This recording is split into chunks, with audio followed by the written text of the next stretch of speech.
दयालों से यदि कोई पूछे कि यज्ञोपवीत का अधिकार क्यों नहीं है, और इनसे पूछिए कि यदि आप मूर्ति नहीं मानते हैं तो खुदाइयों में जो मूर्तियां मिल रही हैं उन पर जनेऊ कैसे है। और वो जनेऊ भी कुछ साधारण जनेऊ नहीं आज की तरह, वो भी धातु का, सोने का, चांदी का जनेऊ है। महिलाओं के कंधे। राधे राधे। अब देखो ये जो सत्य सनातन वाले जो है ना महाशय, अब इन्होंने ये बात एक कही है कि वो एक दृष्टांत दिया है इन्होंने कि जो मूर्तियां जो निकल रही है ना खुदाई में राधे इस तरह से, तो उनमें देवियों की मूर्ति पे भी क्या है, जनेऊ है बोले, है ना भाई, उनके मूर्तियों पे भी जनेऊ, हाँ जनेऊ है। अब एक बात बताओ, अब वो कह रहे हैं कि बोले स्वर्ण की जनेऊ है किसकी, सोने की जनेऊ है। अब इन अक्लमान को कौन कहे कि जनेऊ स्वर्ण की होती नहीं है। भाई स्वर्ण की जनेऊ थोड़ी होती है, तो स्वर्ण का तो आभूषण होता है, अलंकार है, ज्वेलरी है।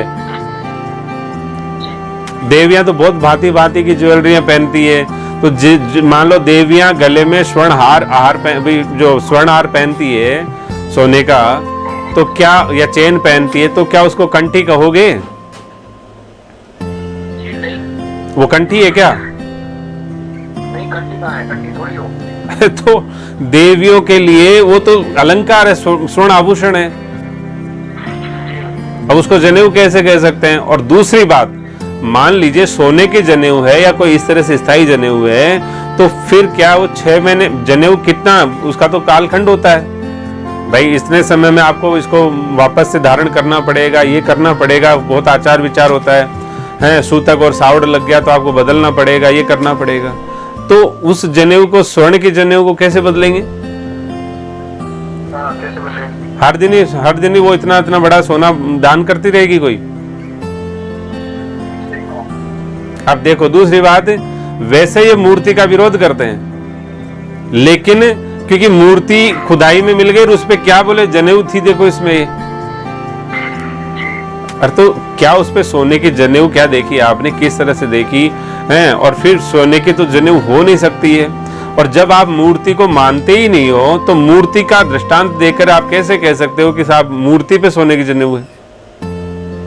सही बात है। वैसे तो आप मूर्ति पूजा के खिलाफ हो, श्री विग्रह की उपासना, श्री अच्छा विग्रह के खिलाफ हो, लेकिन आप उधर ये कह रहे हो। डबल स्टैंडर्ड हो गया ना, डबल स्टैंडर्ड। तो ये तो मात्र गुमराह करने की बात है कि ऐसा कर रहे हैं, ऐसा कर रहे हैं, ऐसी यथार्थ नहीं है। जनेऊ संस्कार जो होता है, उस उपनयन संस्कार के कई विधि और निषेध होते हैं। वो विधि निषेध परमानेंट नहीं होता कि भाई ये लो साहब आपने एक जनेऊ धारण कर ली, जिंदगी भर यही रहनी है, ऐसा नहीं होता है।